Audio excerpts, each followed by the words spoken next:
Kecerdasan artifisial telah mengalami perkembangan pesat dalam beberapa tahun terakhir dan sudah menjadi bagian dalam hidup kita yang mempengaruhi dan mengubah cara kita bekerja, berinteraksi, dan bahkan berpikir. Tentu saja kemajuan terbaru dalam AI menawarkan potensi yang sangat besar dalam berbagai bidang. Namun di sisi lain juga menimbulkan tantangan yang memerlukan perhatian serius. Bagi dunia pendidikan, AI berperan sebagai pisau bermata dua yang dapat digunakan untuk meningkatkan efisiensi pembelajaran, namun di sisi lain juga dapat menurunkan kemampuan berpikir kritis dan kreativitas jika digunakan secara berlebihan. Seperti yang terjadi di sekolah kami, sebagian besar peserta didik kelas 8 di SMP Negeri 5 Satu Atap Pelampang sudah terbiasa menggunakan AI dalam kegiatan pembelajaran, terutama dalam mencari jawaban atas tugas-tugas yang diberikan oleh guru. Masalahnya, peserta didik sangat mudah percaya dengan teknologi. Mereka menganggap AI itu selalu benar, sehingga mereka hanya meniru jawaban yang diberikan oleh AI tanpa melakukan verifikasi apakah data yang diberikan benar atau tidak.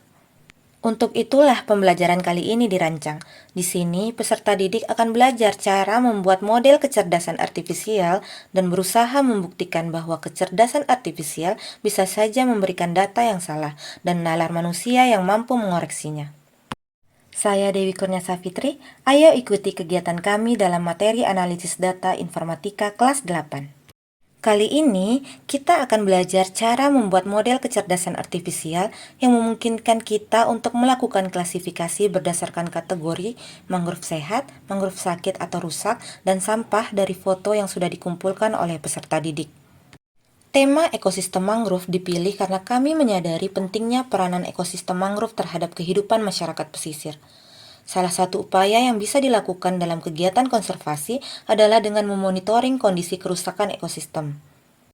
Dan kecerdasan artifisial dapat menjadi solusi untuk kegiatan ini. Bayangkan bagaimana jika kita bisa membuat sistem yang mampu memprediksi berapa besar tingkat kerusakan di ekosistem mangrove hanya dari foto. Aksi dimulai dengan observasi langsung ke lapangan. Anak-anak turun langsung ke ekosistem mangrove dan memotret detailnya menggunakan kamera handphone masing-masing. Hal ini dilakukan untuk menghasilkan data input yang bermakna, yang kemudian akan dijadikan data latih dan data uji dalam proses klasifikasi mangrove. Sebelum mengerjakan kegiatan pembelajaran ini, peserta didik sudah belajar mengenal ekosistem mangrove melalui sosialisasi yang diadakan oleh Dinas Kelautan dan Perikanan Desa Teluk Santong. Setelah itu, peserta didik melakukan pengolahan data di kelas. Saya memberikan pemahaman kepada peserta didik bagaimana konsep data dan penerapannya dalam kehidupan sehari-hari. Saya juga menjelaskan bagaimana sebenarnya cara kerja AI dalam melakukan prediksi dan mengenalkan mereka dengan konsep machine learning menggunakan teachable machine. Teachable Machine adalah sebuah platform berbasis web gratis dari Google yang memungkinkan siapa saja termasuk tanpa keahlian teknis untuk membuat model pembelajaran mesin atau machine learning dengan mudah melalui antarmuka grafis. Perlu diingat, kunci dari akurasi prediksi data yang dihasilkan oleh AI adalah kualitas dan kuantitas data input. Peserta didik harus memilih data latih dengan kualitas yang baik, tidak buram dan terlihat jelas. Kuantitas foto juga harus mencukupi, minimal 20-30 foto. Selanjutnya, peserta didik melakukan pelabelan pada foto yang akan menjadi data latih dan data uji. Pastikan semua anggota kelompok memiliki pemahaman yang sama tentang apa yang membedakan mangrove sakit dan mangrove sehat. Karena ketidaksesuaian kriteria pelabelan akan membingungkan model AI. Foto disimpan ke dalam beberapa folder untuk memudahkan ketika memasukkan data ke teachable machine. Selanjutnya, peserta didik mulai membuat model dengan menggunakan teachable machine. Langkah pertama, peserta didik membuat kelas mangrove sehat, mangrove sakit atau rusak, dan sampah. Kemudian data diunggah ke sistem dan sistem akan mulai melakukan model training sehingga menghasilkan sistem kecerdasan artifisial yang mampu mengelompokkan mangrove berdasarkan foto. Model yang dihasilkan kemudian diuji dengan cara memasukkan data uji yang belum pernah dipakai sebelumnya, dan sistem akan secara otomatis mengidentifikasi gambar tersebut. Peserta didik kemudian membandingkan hasil prediksi yang dihasilkan oleh sistem dengan hasil pengamatan yang mereka lakukan. Kemudian hasil tersebut dicatat ke dalam tabel menggunakan Google Spreadsheet.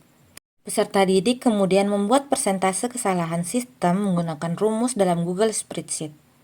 Pengujian sangat penting dilakukan sebagai pembuktian bahwa model kecerdasan artifisial yang sudah dibuat bisa saja salah, dan sebagai pengguna kita tidak bisa langsung mempercayai hasil dari prediksi tersebut, dan dibutuhkan validasi dari manusia.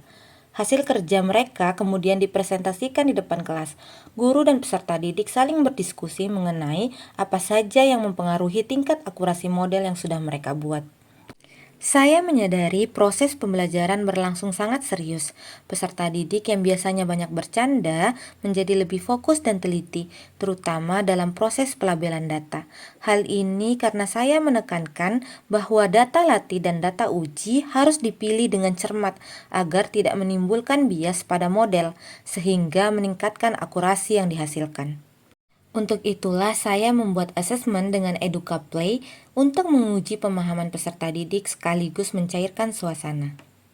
Hasil dari pembelajaran ini sangat luar biasa. Peserta didik menjadi lebih kritis. Mereka menyadari bahwa kecerdasan artifisial bisa saja melakukan kesalahan dan tidak boleh mempercayainya begitu saja tanpa ada proses validasi.